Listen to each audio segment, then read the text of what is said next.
Hello foodies, welcome to our channel. ఇక్కడ నేనైతే ఉసిరికాయ నిల్వ పచ్చడి చేశాను. ఈ ఉసిరికాయ అనేది మనకి ఈ సీజన్లో మాత్రమే దొరుకుతుంది. అండ్ అలాగే సమ్మర్ అంటేనే మనకి పచ్చళ్ళకి స్పెషల్ కదా. సో నేను ఇక్కడైతే ఒక 1/2 kg ఉసిరికాయ తీసుకొని నిల్వ పచ్చడి అయితే పెట్టాను. ఉసిరికాయ బెనిఫిట్స్ అంటే చాలా ఉన్నాయండి. మన స్కిన్కి, మెయిన్గా మన హెయిర్కి చాలా మంచిగా పనిచేస్తుంది. దీంట్లో విటమిన్ సి ఉంటుంది, హెల్త్కి కూడా చాలా మంచిది.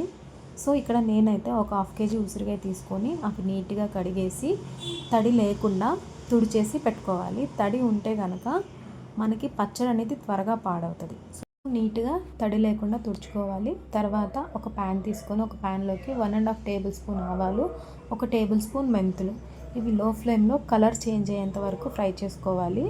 మెంతులు ఎక్కువ ఫ్రై అయితే చేదు వస్తుంది. సో లో ఫ్లేమ్లో ఫ్రై చేసుకొని పక్కన పెట్టుకోవాలి. తర్వాత 250 గ్రామ్స్ ఆయిల్, మనం ఇక్కడ 1/2 kg ఆమ్లా తీసుకున్నాం కాబట్టి 1/2 కిలో ఆయిల్ తీసుకొని ఆయిల్ కొంచెం హీట్ అయిన తర్వాత దాంట్లోకి మనం ముందుగా తుడిచేసి పక్కన పెట్టుకున్న ఉసిరికాయలు అనేది యాడ్ చేసుకోవాలి. అది మధ్య మధ్యలో కలుపుతూ ఉండాలి. ఈలోపు మనం ముందుగా ఫ్రై చేసిన ఆవాలు, మెంతులు అనేది మిక్సీ పట్టుకోవాలి. మెత్తగా మిక్సీ పట్టుకొని పక్కన పెట్టుకోవాలి. ఈలోపు మనకి ఉసిరికాయలు అనేది బాగా ఫ్రై అయిపోతాయి. ఒకసారి ఏదైనా ఫోర్క్ తీసుకొని అందులో గుచ్చి చూస్తే మనకి ఎంతవరకు ఆ ఉసిరికాయ అనేది ఉడికింది అనేది తెలుస్తుంది. సో కొంచెం సాఫ్ట్ అవ్వగానే మనకు అర్థమైపోతుంది. తర్వాత ఆయిల్ నుంచి సపరేట్ చేసుకోవాలి.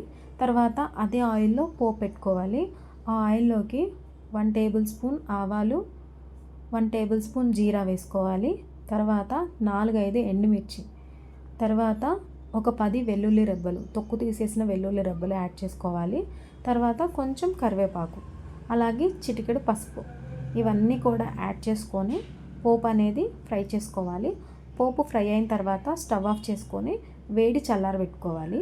తర్వాత ఒక గిన్నెలోకి మనం ముందుగా ఉడికించి పక్కన పెట్టుకున్న ఉసిరికాయలు తీసుకొని దాంట్లో 3 టేబుల్ స్పూన్ కారం, పచ్చికారం అయినా వేసుకోవచ్చు. దీంట్లో ఏమీ మసాలాలు లేని కారం అయితే బెటర్. 2 టేబుల్ స్పూన్ సాల్ట్, తర్వాత మనం మిక్సీ పట్టిన మెంతు ఆవాల పిండి పొడి, తర్వాత కొంచెం కచ్చా పచ్చాగా దంచిన వెల్లుల్లి, తర్వాత ఒక మీడియం సైజు లెమన్, ఇవన్నీ కూడా వేసుకొని మొత్తం మిక్స్ చేసుకోవాలి. మొత్తం కలుపుకోవాలి. అంతా ఉప్పు కారం అంతా ముక్కలకు పట్టేలాగా మొత్తం కలుపుకోవాలి. తర్వాత ఈలోపు మనకి పోపు అనేది చల్లారిపోతుంది. ఆ పోపు కూడా యాడ్ చేసుకొని నీట్గా మొత్తం కలుపుకోవాలి. ఇలా కలుపుకున్న తర్వాత ఏదైనా కానీ గాజు దాంట్లోకి స్టోర్ చేసుకుంటే బెటరు. ఎందుకంటే ఇది నార్మల్గా ఉన్న దానికన్నా గాజు దాంట్లో అయితే ఎక్కువ నిల్వ ఉంటుంది. అండ్ అలాగే ఫస్ట్ 3 days కలుపుతూ ఉండాలి. 3rd day తర్వాత మనం రైస్లోకి వేసుకొని తినొచ్చు. టేస్ట్ అయితే చాలా బాగుందండి. మీరు తప్పకుండా ట్రై చేయండి. ఐ హోప్ మీరు ట్రై చేస్తారని అనుకుంటున్నాను.